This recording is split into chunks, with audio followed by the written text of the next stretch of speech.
mientras los presos políticos están en estas condiciones, mientras los opositores tienen hambre y sufren desnutrición, los del régimen, los represores, la mayoría están muy fuertes físicamente. Porque cuando ustedes envían ayuda humanitaria para el pueblo de Cuba, el régimen prioriza su fuerza represiva para que cuando van a dar garrote, tengan suficientemente fuerza, mientras el pueblo no tiene fuerza para recibir los golpes.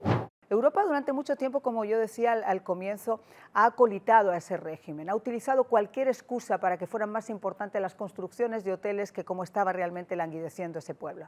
Sí, sin dudas ha sido así. Y como lo decía ellos en los diferentes destinos que tuvimos en el viejo continente, le digo, si viesen durante 24 horas la televisión del régimen castrocomunista, llegarían a la conclusión de que quieren ver a Vladimir Putin plantar sus banderas en Lisboa, en Portugal. Los odian a ustedes, los tratan de utilizar, quieren sus fondos, quieren sus recursos, quieren ese diálogo que no conduce a ningún lado, o sí conduce a un sitio, a ayudar a sostener, a alimentar a un régimen criminal, a un régimen que apoya la invasión rusa contra Ucrania, que tiene por toda la isla más de 200 campos de concentración, que son las cárceles cubanas, que se parecen mucho a los campos de concentración de la Alemania nazi y también al Gulag soviético. Imagínate con la necesidad que hay en Cuba en estos momentos para el pueblo de a pie, yo no me quiero imaginar cómo serán esas condiciones en las cárceles que tú conoces muy bien, además. Es terrible. Mira si es así, que una de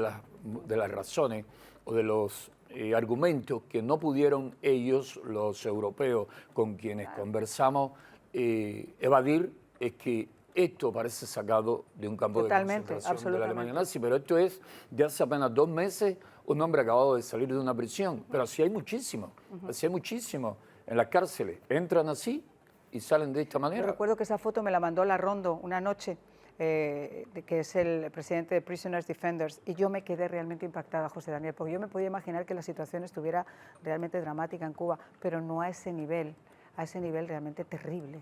Bueno, yo vi con mis propios ojos, nadie me lo contó, un día más de 100 hombres en un estado similar a esto que aquí vemos en la cárcel de Mar Verde en Santiago de Cuba, pero en la de Boniato hay más aún, y así por todo el país. Los índices de desnutrición, Javier Larrondo, que acabas de mencionar, y Prisoner Defender tienen este informe, resumieron un informe sobre los valores nutricionales en las cárceles de Cuba. Asco. Podrida. Por Dios, hay que ver los alimentos. Esto es una simple muestra. Y verlo es fácil, olerlo es lo difícil. Porque verlo... Y tratar de pasarlo más todavía. Tú has estado allá. Y si no lo comes te mueres de hambre, terminas desnutrido. Crueldad, ¿no? Es terrible, es terrible. Y entonces, ¿qué le explicamos? Hay una diferencia, hay 2 Europas respecto a Cuba. Los países que estuvieron bajo el yugo comunista lo conocen muy bien. Y entonces te encuentras que hasta la socialdemocracia, la centroizquierda de la Europa Oriental es solidaria y está en desacuerdo con la política que la Unión Europea sostiene o mantiene hacia el régimen cubano. Pero te vas al lado occidental, que no lo han vivido, y dice un viejo refrán que nadie experimenta por cabeza ajena. Si no tropiezas, no sabes lo que duele el tropezón. Entonces te vas a la parte occidental y hasta la derecha te dice, no, estamos con ustedes, somos solidarios. ¿De qué manera ustedes son solidarios? Porque no nos hemos enterado. Estamos hablando con el régimen y le estamos pidiendo que tienen que respetar los derechos humanos. Le digo, bueno, sí, ustedes lo que le digo, ¿eso es en público o en privado? Sabemos que es en privado. No, en privado, esas conversaciones son en privado. Bueno, entonces ustedes me están diciendo que es como decirle al Capón en su tiempo, que mantienes una comunicación privada con él y le dice, mira, no debes de matar por dinero, eso no está bien. Y él te va a hacer caso. Él te va a hacer caso. Son incongruencias que además llevamos viviendo desde hace mucho tiempo. Yo insisto, soy europea, pero soy periodista. Yo he visto cuáles han sido las prioridades de Europa durante mucho tiempo y sobre todo de España. Y con este gobierno que tenemos en estos momentos en España más.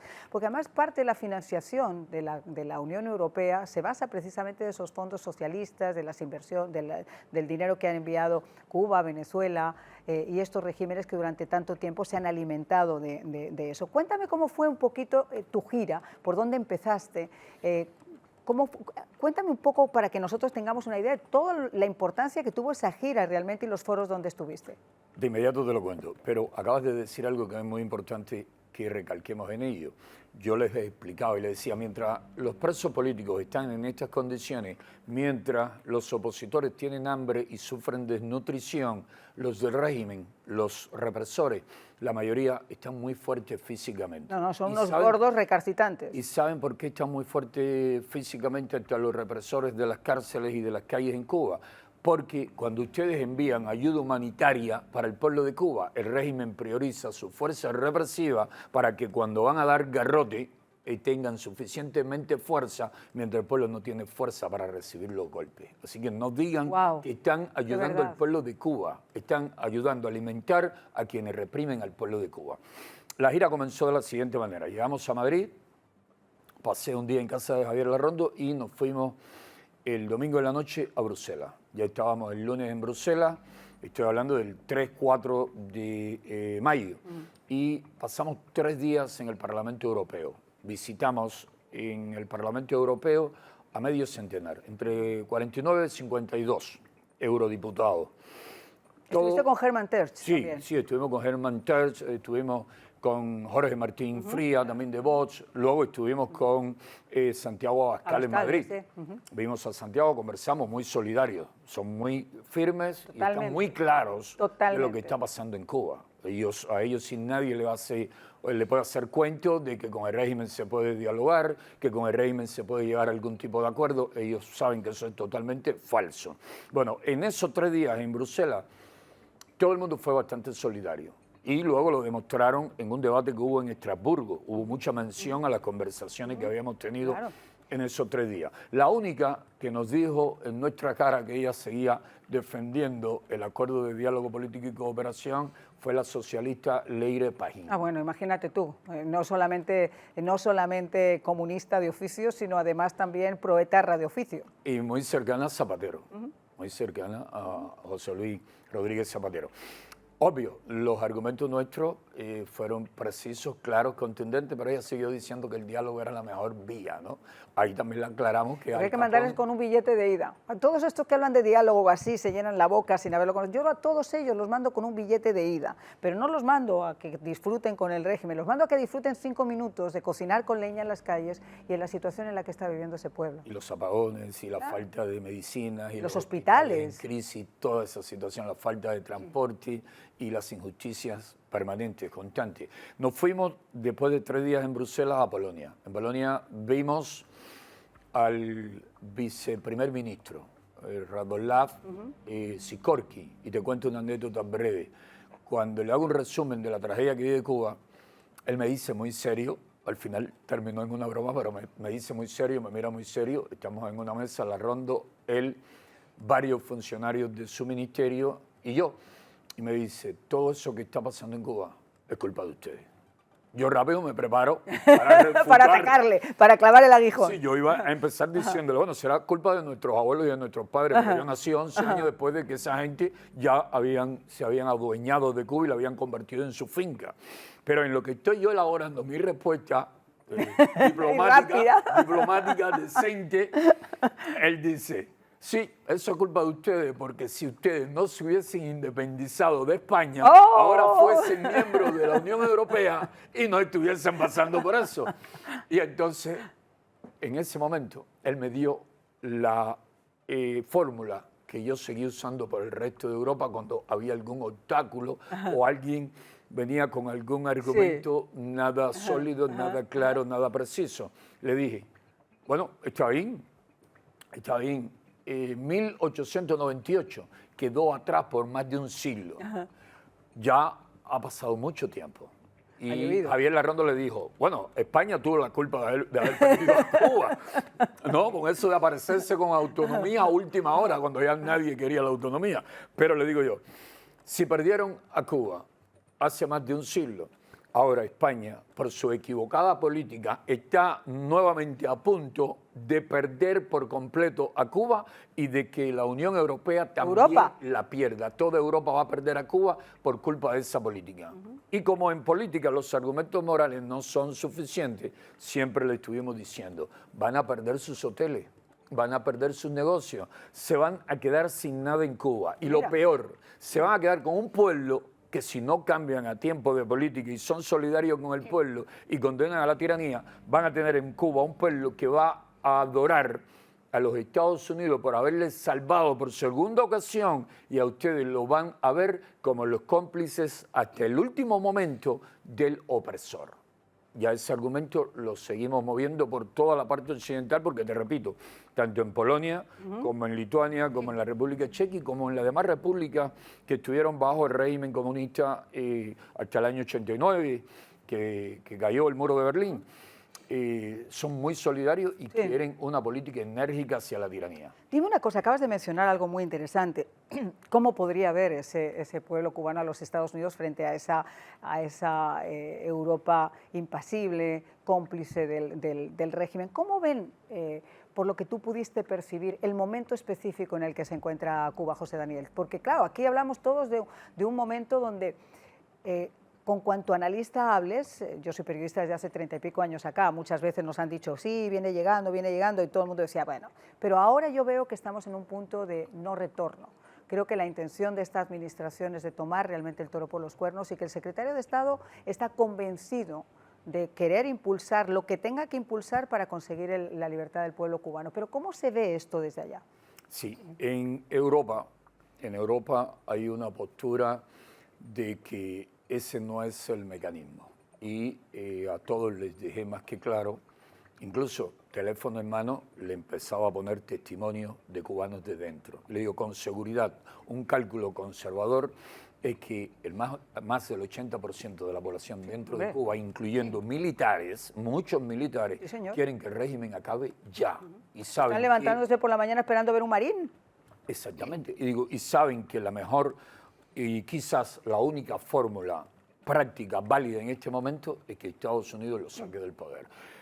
Cuando le explicábamos eso, inmediatamente todo el mundo anotaba. Agenda que conoces, en esta posición, anotaban lo que acabábamos de decir. Y ahí entonces le argumentábamos lo que te acabo de explicar.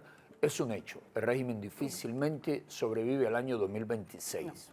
Y ustedes están ante una situación de que si por llevarle la contraria a Donald Trump asumen o mantienen la postura equivocada que ahora mismo tienen, van a quedar ante los ojos del pueblo de Cuba como los cómplices de la tiranía y no como el amigo o el aliado del pueblo cubano. Entonces van a perder ahora y van a perder mañana, porque un pueblo que vea a los europeos como cómplices de la opresión, de la miseria que estuvo sufriendo durante muchos años, no va a querer hacer negocio. Pero fíjate que yo no creo, y estoy de acuerdo contigo, que en cierta medida algunos pueden hacerlo por una posición de oposición a Donald Trump.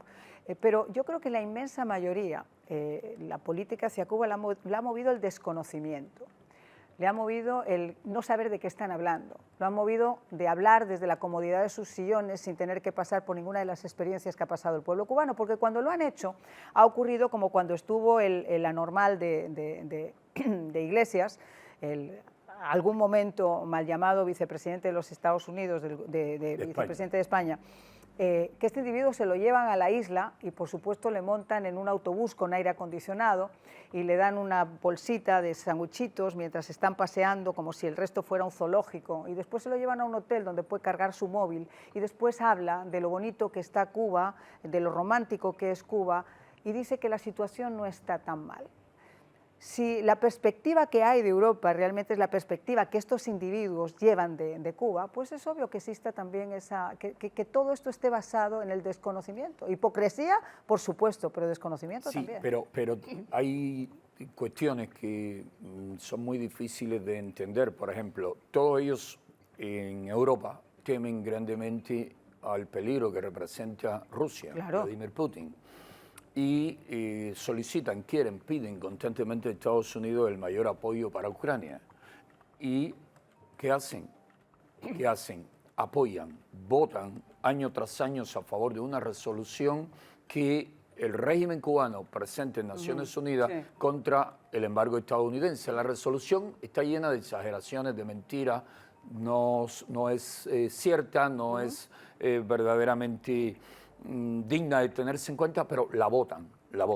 Quiere decir que por un lado necesitan y piden el apoyo de Estados Unidos y por el otro lado favorecen a un aliado de Rusia, que es su enemigo y es la amenaza más seria que ahora mismo tiene Europa. Pero también sobre Trump nos encontramos varios casos donde nos decían, pero ¿y ustedes le creen a ese hombre? Ese hombre está loco.